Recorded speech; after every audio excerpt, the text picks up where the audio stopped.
So here we have the Mini Cooper Countryman on a 16 plate. I'm going to start off by showing you around the outside of the car, and then we'll hop in and run through some controls on the inside. But from the outside you can see it's got alloy wheels and 5 doors. It has a black roof and black mirror caps. We'll start off inside the boot and then work our way around the rest of the car from there. So as we approach the boot you can see we have reversing sensors. Plenty of boot space as well, along with those 3 individually folding rear seats.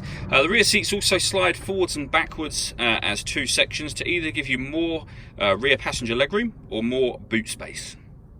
Okay, so we're just going to head back round to the front of the car and then we'll hop in and run through some controls on the inside. Now that we've done a full circle of it though, you can see it's in excellent condition the whole way round.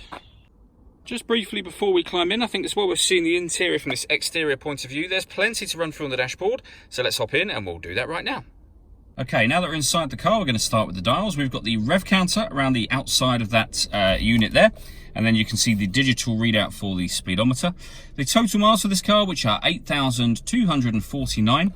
You can change the information that's displayed directly above that by pressing the button on the end of the indicator stalk for various different bits of info back round to the beginning again.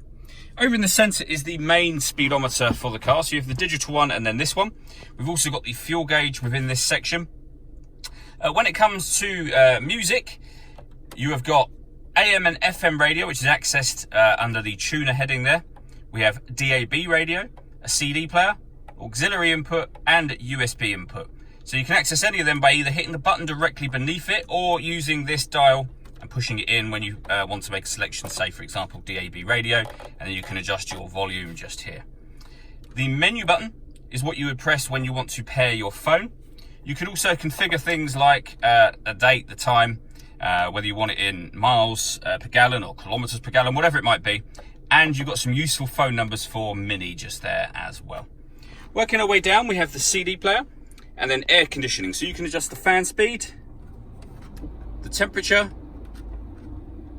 That button turns the air conditioning, in this case, off or back on again.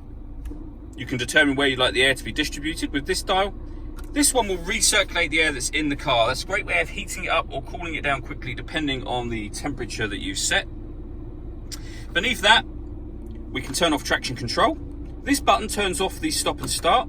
So this car is designed to cut out when it's stationary in traffic to save you fuel. That button turns that system off. We can lock the car doors from the outside. And this is your front and rear fog lights. Under this cap we have a 12-volt charging socket, 2 cup holders, a 6-speed manual gearbox, beneath which we have the USB and auxiliary inputs. All that leaves me to say is thank you for taking the time to watch this video. If you'd like to come and see the car in person and have a test drive, please feel free to call any of our MJA sites. We'd love to hear from you soon.